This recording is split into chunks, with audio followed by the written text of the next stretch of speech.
네, 한 주간 한반도 평화 관련 뉴스를 소개하는 시간 수요평화 뉴스입니다. 오늘은 지난 9월 28일 미국 상원 외교의원회에서 북한 인권 관련 법이 통과되었는데요. 이 법이 무엇인지 또 무엇이 문제인지 살펴보도록 하겠습니다. 그리고 두 번째는요, 지난 10월 5일 평양에서 남과 북이 함께 14선언 11주년 민족통일대회가 개최되었습니다. 이에 대해서도 살펴보도록 하겠습니다. 평화통일시민행동 황남선 사무국장님과 함께합니다. 안녕하세요. 네, 안녕하세요. 일본 자위대가 결국에는 제주 관함식에 불참 통보를 했습니다. 네.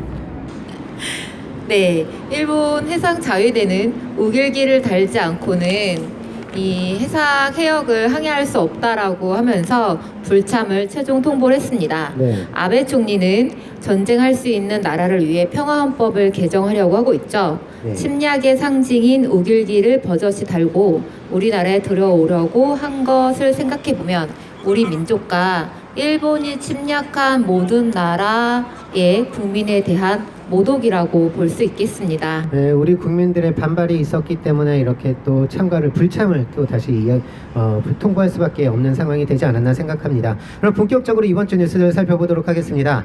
지난 9월 26일 미국 상원 외교위원회에서 북한의 강제 수용소 철폐 촉구 결의안과 대북 정책에 대한 의회의 감독 권한을 강화하는 내용을 담은 법안을 통과시켰는데요. 이 법의 이름이 아시아 안심 법안이라고 합니다. 법 이름부터가 어이가 없는데요. 어떤 내용입니까? 네, 내용을 살펴보면 북한 인권 문제에 대한 특별형사재판소 설립, 관련 개인에 대한 제재, 수감자 전환 석방 등등의 내용이 있고요. 네. 대북 제재를 해제하기 30일 이내에 관련 내용을 의회에 보고해야 한다는 내용을 포함하고 있습니다. 네. 미국의 인권 문제 제기는 미국이 당사국에 정쟁을 일으키거나 제재를 가하기 위한 명분으로 작용을 하고 있습니다. 자기들이 안심하기 위해서 인권을 빌미로 북한을 더욱 제재하고 압박하겠다라는 내용이죠. 네. 이라크나 아프간, 리비아처럼 미국이 인권 문제를 제기한 나라는 결국 정쟁이 나거나 정권이 붕괴되었습니다. 네. 미국은 현재 북미 간의 대화를 하고 있지만 한편으로는 북한에 대한 인권 문제를 계속해서 제기하면서 전쟁과 압박의 빌미를 만들고 있습니다. 네, 미국은 자기 말을 듣지 않는 나라에 대한 수단으로 나라에 대한 군사적 공격과 그리고 경제, 제재, 인권 문제를 들먹였습니다. 미국이 대화에 나섰다고 해서 패권을 포기한 것이 아니기 때문에 미국의 북한 인권 문제 제기 항상 유의해서 봐야 하지 않을까 생각합니다. 네, 다음 뉴스 살펴보겠습니다. 14민족통일대회입니다. 판문점 선언에서 남북은 각계각층의 다방면적인 협력과 교류, 왕래 그리고 접촉을 활성화하기로 하였고 안으로는 6.15를 비롯하여 남과 북의 다같이 의의가 있는 날들을 계기로 당국과 국회, 정당, 지방자치단체, 민간단체 등 각계각층이 참가하는 민족 공동행사를 적극 추진하기로 하였습니다. 그래서 14선언 발표 11주년 기념대회를 남과 북이 같이 치르기로 했는데요. 공동 호소문을 채택했습니다. 내용이 무엇입니까? 네, 한반도의 평화와 번영 통일을 성취하려는 온 결의의 지향과 의지가 일관되고 확고하다는 것을 남북이 확인을 하면서 네. 첫 번째로는 우리 민족의 운명은 우리 스스로 결정한다는 민족 자주와 민족 자결의 원칙을 확인하였습니다. 네. 두 번째로는 이 땅에 전쟁 위험을 완전히 종식시키고 우리의 강토를 핵무기와 핵 위협이 없는 평화의 터전으로 만들어 나가기로 하였고요. 네. 세 번째로는 남과 북 사이의 다방면적인 협력과 교류, 접촉과 왕래를 활성화하기로 하였고 네 번째로는 판문점 선언과 9월 평양 공동선언 이행에 대한 다짐이 있었습니다. 네, 부문별 모임도 진행됐다고 하는데요. 네, 당국 간 만남이 45분간 있었는데요. 조명균 통일부 장관이 30분 지각을 해서 한 소리를 들었고요. 네. 남북의 정치인 모임도 있었습니다. 남측의 국회의원들과 북측의 최고인민회의 부의장 등이 만났고요.